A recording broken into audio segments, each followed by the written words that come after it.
De volta já aqui com Bem Assim, agora para falar sobre outro assunto também muito importante, o AVC, o acidente vascular cerebral.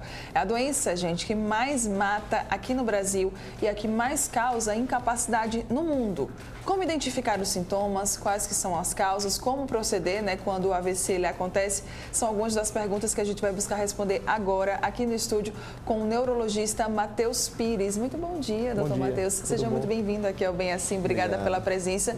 Amanhã, inclusive, é um dia muito importante, o Dia Mundial da Conscientização, não é isso? Perfeito, perfeito. Amanhã é um dia que mundialmente foi criado, vamos dizer assim, para poder chamar a atenção para a população em geral sobre a importância dessa doença. Que, como você falou, é a principal causa de incapacidade no mundo. Sim. E é a segunda principal causa de mortalidade no nosso país. Aqui no Brasil, Exatamente. Vamos falar então, explicar o que é o AVC, para quem talvez ainda não entenda ou não conheça. Pronto, o AVC é uma doença que a gente pode considerar no grupo das doenças cardiovasculares. Basicamente, a gente tem dois tipos de AVC. O mais comum, que 80% ou 85% dos casos, é o AVC isquêmico, quando um vaso cerebral ele fica ocluído por um trombo, um coágulo que chega ali, fecha esse vaso e o sangue não vai chegar naquela região cerebral. Então, aquela porção do cérebro ela vai morrer e o indivíduo tem os sintomas por conta daquela morte cerebral. Sim. E morte do tecido da região, não morte cerebral de forma geral. E a gente tem um AVC hemorrágico, que são aqueles 15% a 20% dos casos, onde esse vaso, na verdade, ele se rompe. Muitas vezes a pressão ela sobe muito, é o principal fator de risco, a hipertensão arterial. Sim. Esse vaso ele rompe, então a gente tem dois efeitos. O sangue não chega onde deveria chegar, porque ele deveria estar dentro do vaso, e cria-se também um hematoma, e aquele hematoma também faz o que a gente chama de efeito de massa, ele comprime o tecido cerebral, e o paciente também vai ter sintoma por conta disso. Qual que seria o mais grave, doutor? Dá para se falar assim? É uma pergunta que sempre fazem. Quem mais mata numericamente é o AVC isquêmico, porque 80% a 85% dos casos. Mas o AVC hemorrágico, ele tende a ter uma gravidade maior, porque além de não ter sangue naquela região, semelhante ao AVC isquêmico, o sangue que criou o hematoma, ele traz complicações. Então, alguns pacientes vão precisar de cirurgia, alguns pacientes têm uma localização do hematoma que é incompatível com a vida, ele comprime regiões que são mais, vamos dizer assim, importantes. Então, a tendência do AVC hemorrágico, ele ter maiores gravidades, mas numericamente o AVC isquêmico, ele mata mais. Tá. Doutor, tem sinais, tem sintomas de que a pessoa ela está tendo um AVC? Pronto. São sintomas bem clássicos. A gente tende a reconhecer muito bem o infarto do coração pela dor, mas assim, o AVC basicamente é uma doença onde o paciente vai perder o movimento ou a sensibilidade de um lado do corpo. Classicamente, um lado do corpo vai ser afetado. Então, esse paciente pode ter uma dificuldade de movimentar o braço, a perna, ter uma dificuldade de falar, seja porque a voz fica embolada, seja porque ele esquece das palavras, Acho que basicamente isso. Existe uma sigla importante, que é a sigla SAMU. É fácil de gravar. Sim. Que S de sorrir. Você vê se o indivíduo ele tem alguma assimetria da face, que o pessoal chama de boca torta, ficou com o rosto torto. Sim. O A de abraço, você pede o paciente levantar os dois braços, então ele vai levantar um e o outro ele vai estar com a maior fraqueza.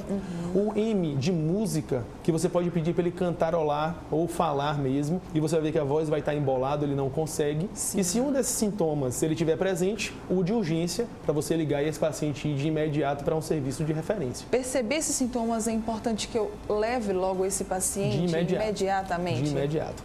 O mais importante do AVC que ocorre é você ter o tratamento precoce. Sim. Porque a gente sabe que a cada minuto, em média, a gente perde 2 milhões de neurônios. É muito neurônio que a gente está perdendo. E o tempo é cérebro, que é, vamos dizer assim, o lema da campanha, Quanto mais rápido, melhor. Certo. Tem causas, tem fatores de risco? A ciência já nos dá essas respostas? Já. A gente tem causas muito bem estabelecidas. Como eu disse previamente, a hipertensão, pressão alta, é a principal causa de AVC. Mas a gente tem outras causas como diabetes, o colesterol elevado, o tabagismo, alguns pacientes que têm arritmia cardíaca, o uso de drogas, seja drogas como cocaína, que aumenta o risco, também de anabólicos, os esteroides anabolizantes aumentam o risco. Então, esses vão ser os principais fatores de risco. Existem fatores de risco que são mais raros, que são aquelas causas dos pacientes jovens, mas assim, de forma geral, essas são o que a gente precisa mudar, as causas que a gente precisa cuidar para que a gente não evolua para o AVC. Tá. Como é que estamos em relação aos números aqui no Brasil?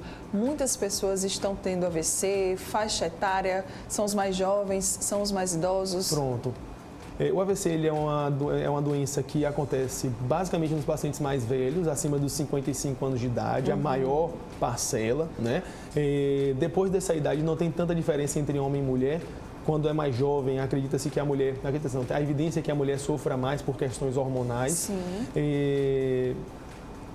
A outra pergunta foi o que mais? Sobre a questão da idade. Pronto, a idade, como eu falei, né? Eu falei do sexo, acho que só. Só. Então, geralmente mulheres e jovens. Estilo de vida vai alterar, vai ajudar aí? Mulheres e pessoas mais velhas. Mulheres e pessoas mais velhas. Mais velhas, Okay. né? O jovem, ele sofre AVC, Sim. mas não é o grupo mais comum. Isso. Né? Pode acontecer, mas é uma coisa muito mais rara, é muito mais incomum. Certo. Tá? Estilo de vida contribui, doutor? Pronto, o estilo de vida é fundamental, né? Porque quando a gente pensa em hipertensão, diabetes, colesterol alto, tabagismo, né? Tudo é estilo de vida. Se você tem um estilo de vida saudável, faz exercício físico, se alimenta de forma adequada, dificilmente você vai ter essas doenças. E mesmo que por questões genéticas você tenha hipertensão ou diabetes, essas doenças vão estar bem controladas. Porque o grande problema é eu ser hipertenso e não cuidar da minha pressão. Porque eu, Matheus, se eu for hipertenso, mas minha pressão é 12/8, porque eu uso minhas medicações, eu sou diabético, mas minhas glicemias estão controladas, teoricamente o meu risco ele é muito baixo de evoluir com o AVC. Né? Então o estilo de vida ele é crucial para a gente conseguir fazer essa mudança também da quantidade. Você tinha perguntado em relação aos números, foi isso que eu esqueci. Isso, dos números. A gente está vendo um aumento de casos, né, nos últimos anos. São duas ideias. Uma que realmente está se aumentando porque o estilo de vida está cada vez pior, a gente está cada vez mais obeso, cada vez mais hipertenso. E o outro lado é a questão do diagnóstico. Também a população está cada vez mais ciente e esses pacientes estão sendo diagnosticados. Sim. Então a gente não pode falar que o aumento é só porque os casos estão aumentando, mas é porque estamos diagnosticando cada vez mais AVC também. Então os números, consequentemente, eles acabam aparecendo e aumentando também. Só em 2019 a estimativa é que foram 100 mil pessoas que morreram por conta de AVC. Olha só, viu, gente? Então, todo cuidado ainda aí vai ser pouco, né? Com certeza. Doutor, outra pergunta que eu gostaria de saber. Tem cura? Qual que seria o tratamento? A pessoa ela vai ficar com sequelas? Pronto. Quando a gente fala de tratamento de AVC, hoje a gente tem dois tratamentos muito importantes.